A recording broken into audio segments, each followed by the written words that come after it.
참된 왕은 누구신가? 라는 제목으로 오늘 말씀 함께 나누겠습니다. 오늘 본문 말씀은 우리 너무나 유명한 동방 박사들이 예수님의 탄생 장면의 축하 사절로 온 이야기입니다. 동방 박사들이라고 하면 이방의 대표자들입니다. 여기서 동방은 아라비아 사막 건너편, 우리가 지금 이란, 이라크 지역이라고 말하는 동방 땅, 페르시아, 바벨론, 아수르, 그 메소포타미아 문명에서 아주 뿌리가 굵은 천문학과 점성술이 극도로 발달한 그곳의 과학자들이 별을 연구하다가 아주 기묘한 별이 떠서 그 별이 의미하는 바가 이 세상에 위대한 영웅이 탄생하는 것이기 때문에 그 별을 따라서 이 예루살렘까지 쭉 왔다는 것이죠. 그리고 이 이방 대표자들의 축하 방문을 받고 예수님이 이 땅에 태어나셨다라고 하는 내용입니다. 2절에 보면 별의 인도를 따라 박사들이 왔다라고 되어 있는데, 이미 이사야서에는 이런 예언의 말씀이 써 있었습니다. 동방 박사들의 구체적인 표현인 등장하지 않지만 우리 이사야서 60장 1절 말씀을 보시면 한번 같이 읽어 보실까요? 일어나라, 빛을 발하라. 이는 내 빛이 이를 얻고 여호와의 영광이 내 위에 임하였음이니라. 예수님의 탄생의 별이 동방 박사들을 인도한 것을 이사야서 60장 1절 말씀에 보면 이게 그 말씀이구나. 별이 예수님의 탄생을 예언하고 예고하고 모든 만방에 그 소식을 알리셨구나, 우리가 깨달을 수 있게 됩니다. 자, 3절 말씀, 이사야서 60장 3절 말씀도 읽어보겠습니다. 시작. 나라들은 내 빛으로, 왕들은 비치는 내 광명으로 나아오리라. 그러니까 이방의 박사들, 이방의 힘 있는 자들, 권력자들이 그 빛으로 다 모여서 이 세상의 구원자가 탄생하셨음을 기뻐하고 감사하고 축하한다는 예언의 말씀이죠. 예수님이 나시기 700~800년 전에 이미 이러한 예언이 이사야 선지자를 통하여서 세상 가운데 울려 퍼졌다는 겁니다. 그 동방의 박사들이 세 가지 선물을 예수님께 바칩니다.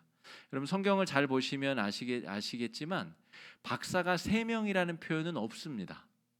세 가지 선물을 드렸다는 것으로 사람들이 추측할 뿐이죠. 박사들이 더 여러 명 왔을 수도 있어요. 그런데 이 세 가지 선물의 특징을 한번 잘 봅시다. 황금은 가장 진귀한 당시의 보석이죠. 변하지 않고 공기 중에 나눠도 산화가 되지 않고 녹이 슬지 않는, 특별한 일이 있으면 물속에 넣어둬도 어디 둬도 변화가 되지 않는 그런 물질, 색깔도 아주 예쁘지 않습니까? 그래서 이 황금은 왕과 관련된 중요한 의복을 제상한다든지 왕과 관련된 여러 가지 물건들을 만드는데 황금이 소재로 쓰였습니다. 우리 조선 시대에도 용포를 만들 때 금을 아주 가늘게 쳐서 금살을 만들어서 그 실을 섞어서 용포를 만들기도 하고, 제사장의 옷을 만들 때도 이 금실이 쓰임 받게 됩니다. 그러니까 이 황금은 예수 그리스도가 우리 시대의 구원자 왕으로서 왕림하셨음을, 왕으로서 우리 가운데 임하셨음을 상징적으로 표현하는 선물이다 말할 수 있겠고요.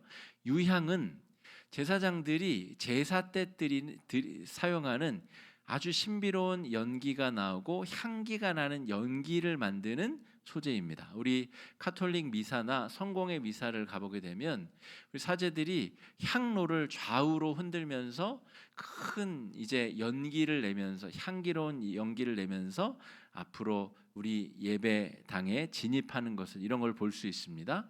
그때 사용하는 여러 향신료 중에 이 유향이 있다는 거죠. 굉장히 값비싼 재료이고 나무의 진액을 모으고 이렇게 고체화시켜서 향료로 쓰는 물질입니다. 그러니까 예수 그리스도가 이 땅에 참 제사장으로, 제사장의 역할은 제물을 잡아서 또 그 죄를 사하는 역할을 감당하게 되는데, 이 유향을 통해 예수님이 제사장, 참된 제사장으로 이 땅에 오셨음을 우리에게 보여주고 있고요. 몰약은 이것도 마찬가지로 나무 진액에서 모아서 아주 진귀한 그런 액체로 모인 것인데 이것이 굳어지게 되면 저런 형태가 됩니다. 이것은 사람을 장사 지낼 때, 염을 할 때 이 나쁜 냄새를 잠재우고 시신 보존 기간을 조금이라도 늘리기 위해서 여러 이 제사용 도구로 쓰이는 향신구가 이 몰약인데, 예수님의 이 땅에 오신 목적을 아주 분명하고 극명하게 드러내 보여주는 선물을 동방 박사들이 드렸다라고 하는 거죠.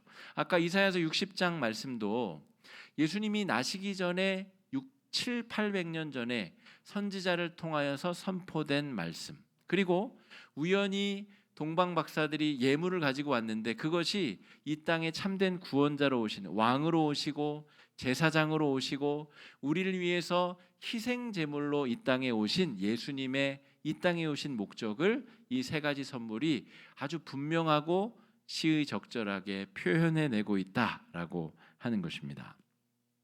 예수님이 이 땅에 오셔서 동방의 박사들이 와서 축하하고 있는데, 예루살렘에 존재했었던 왕 헤롯 왕은 굉장한 혼란에 빠지게 됩니다.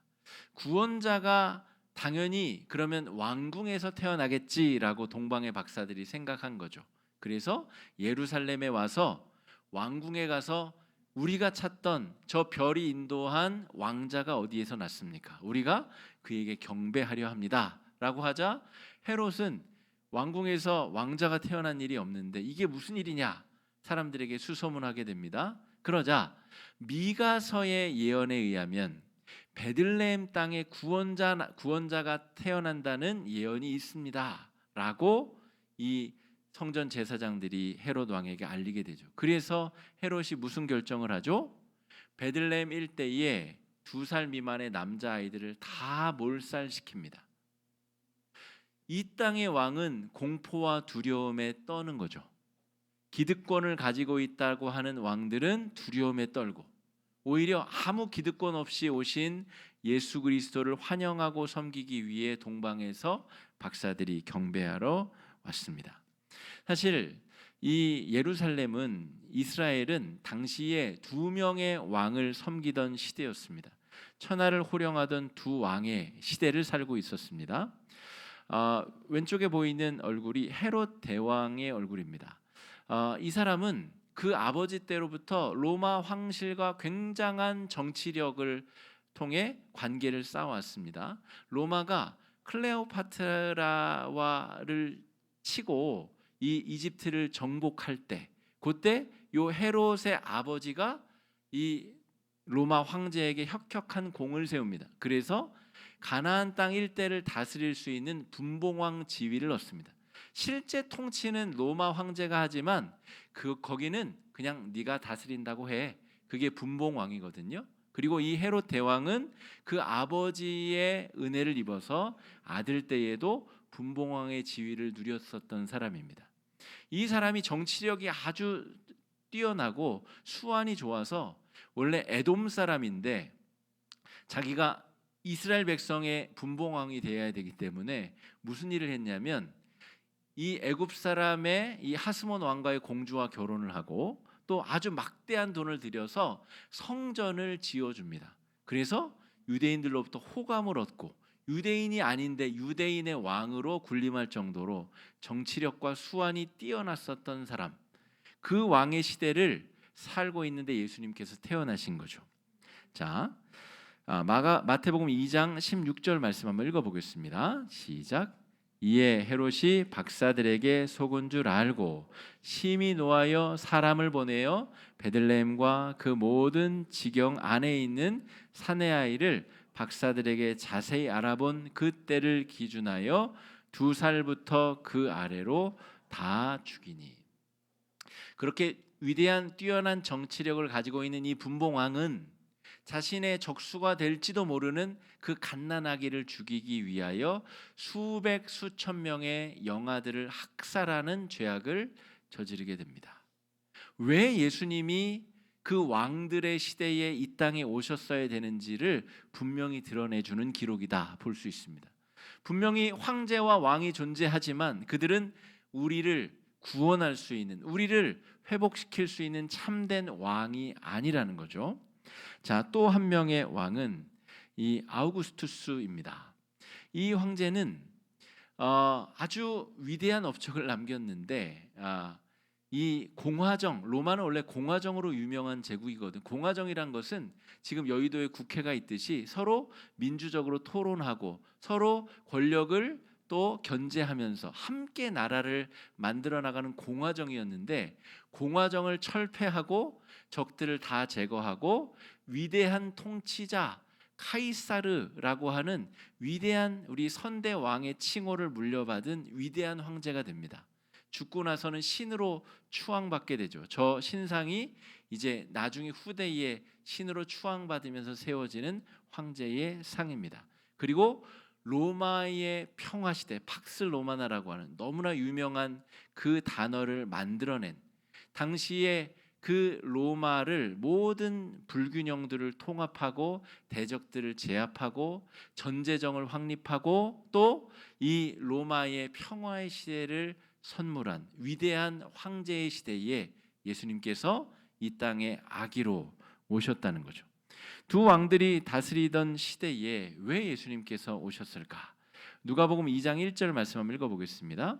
그때에 가이사 아구스토가 영을 내려 천하로 다 호적하라 하였으니, 여기서 가이사는 카이사르를 말하고 아구스토는 아우구스투스를 말합니다. 그러니까 아우구스투스가 자기가 이제 평화의 시대를 만들었기 때문에 야, 내 힘이 얼마나 되나 볼까? 야, 호적 조사 한번 시켜봐. 그래서 예수의 부모 요셉과 마리아가 본적지에 호적을 띠러 이동하다가 베들레헴에서 예수님을 낳았다는 거예요. 그러니까 위대한 아우구스투스의 업적을 치하하고 칭송하기 위한 호적조사 그 가운데 참된 왕 구원자가 이 땅에 오셨다는 겁니다.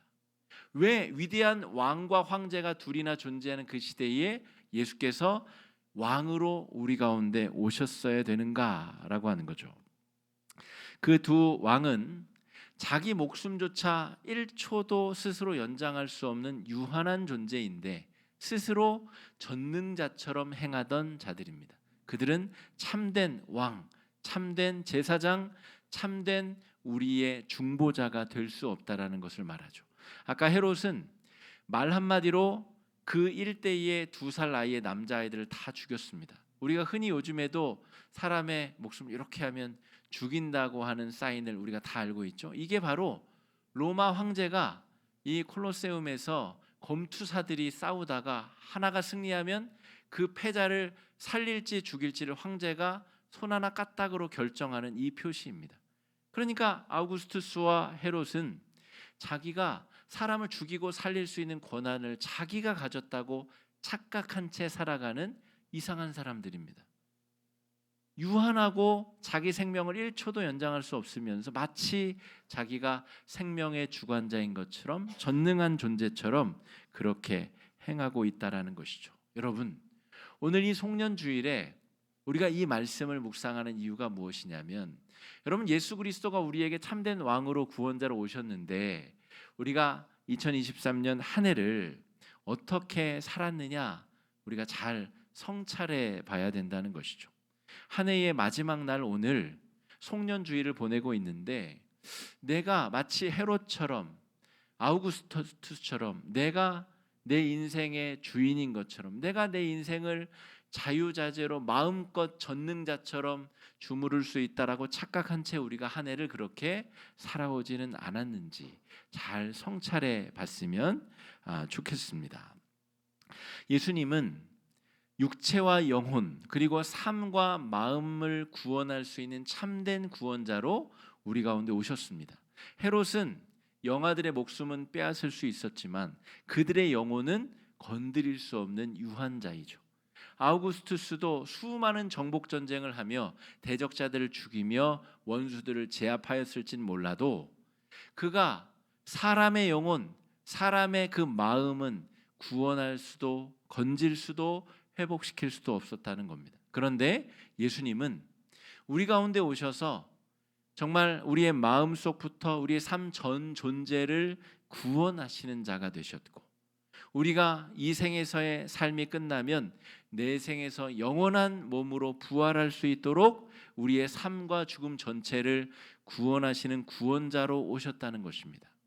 여러분, 요즘에는 아무리 힘센 나라의 대통령도 독재자도 자기 마음대로 막 수백만 명 이렇게 죽이거나 이렇게 할 수가 없어요. 뭐 폴포트 같은 그런 히틀러 같은 악마들이 있었더라도 지금은 오히려 그러기가 쉽지 않다는 거죠. 2000년 전 예수님께서 황제와 분봉왕이 다스리는 그 시대에 참된 구원자로 이 땅에 오신 이유가 오히려 그 당시의 왕들이 폭력적으로 자신의 왕권을 휘두르고 자신들이 참된 왕임을 주장했기 때문에 오히려 그때에 예수님께서 참된 왕으로 우리 가운데 오셨다는 것입니다. 심지어 예수님은 성령을 우리 가운데 보내셔서 더럽고 추한 우리 마음의 주인이 되셔서 우리 가운데 살고 계신다는 거죠. 여러분, 새해에도 우리의 삶은 여전히 불안하고 불확실성으로 가득 차 있습니다. 주님께서 잠이 들었는데 그 다음날 우리를 깨워주지 않으시면 우리는 그 즉시로 이 생에서의 삶을 마감할 수밖에 없는 그런 존재입니다. 처음 미국 경제가 기침 조금 하면 우리는 동상에 걸리는 그런 연약한 경제 상황 여건 속에 우리가 살고 있다는 거죠. 여러분, 저 미국의 연말의 선거와 이 국내 정치와 여러 혼란스러운 상황, 여러분 몇 가지 변수만 작용해도 우리 삶은 혼란으로 나락으로 떨어질 수밖에 없습니다. 여러분, 그들이 참된 우리의 왕일까요? 참된 우리의 삶을 구원할 수 있는 구원자가 될 수 있을까요? 여러분, 이 성경 시대의 상황을 우리 삶 속에 그대로 적용하면 왜 예수가 구원자로 우리 가운데 오셨는지 우리가 밝히 깨달을 수 있습니다. 여러분, 송구영신 예배를 드리는 것은 한 해의 매듭을 짓는 겁니다. 대나무가 마디가 있어서 그 마디를 통해서 더 멋지게 위로 뻗어나갈 수 있는 것처럼 매듭을 잘 짓고 마디를 잘 맺어야 됩니다. 우리 은퇴하시는 권사님들, 또 새로 임직하신 장로님, 새로운 매듭을 짓고 새로운 마디를 형성해서 다음 단계의 부르심으로 나아가는 거죠. 송구영신 예배는 그런 의미가 있습니다. 한 해 동안 예수 그리스도를 중심으로 예수 그리스도를 참된 왕으로 내가 섬기지 못했다면, 내가 매듭을 잘 짓고 새해부터는 여러분 뭐 다이어트 결심 그런 거 하지 마시고 예수 그리스도가 참된 내 삶의 임금이자 제사장이자 나의 구원자가 되시게 하고 내가 살겠다라고 작정하시고 결심하는 마음으로 오늘 송년주일을 또 송구영신 예배를 드려보시면 너무 좋을 것 같습니다. 크고 작은 세상의 포악한 왕들의 통치 속에 여러분, 우리는 그들을 왕으로 섬기지 아니하고 전능하신 하나님의 사랑의 통치 아래 있기로 선포한 하나님의 백성들입니다. 참된 왕을 주인으로 모시고 소망을 품고 새해를 맞이할 수 있는 귀한 송년주일 오늘 되시기를 주의 이름으로 축복합니다. 기도하겠습니다. 이 시간에 함께 기도하실 때에 주님, 한 해 동안 하나님께서 나의 삶을 지켜주시고 인도하여 주셨는데 나는 오히려 아우구스투스와 헤롯과 같은 헛된 왕들을 섬기며 산 것은 아닙니까? 주님, 우리의 무지함과 우리의 죄악을 용서해 달라고 새해에는 바른 매듭을 짓고 하나님 앞에 깨어있는 신앙으로 하나님을 참되신 왕으로 참되신 구원자로 섬기며 믿음으로 행할 수 있게 해달라고 이 시간에 함께 기도하며 나아가겠습니다. 기도하겠습니다.